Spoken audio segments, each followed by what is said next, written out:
Hi, welcome to Rehab and Revive to address your whiplash needs.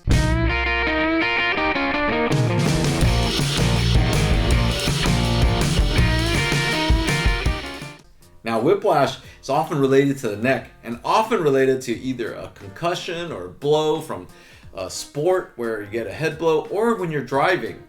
Now, some of the symptoms of whiplash are just long-standing neck pain. There's nerve or shooting pain that goes down the arms. Dizziness and vomiting or that vertigo feeling can ensue. At Rehab and Revive, we want to address it all. We work on nerves around your skull and head, as well as things to improve the stability of your neck and put things in a better place, as well as the nerves that may have been pinched. So at Rehab and Revive, we're looking forward to help you with your whiplash needs. Remember, we heal smarter, not harder.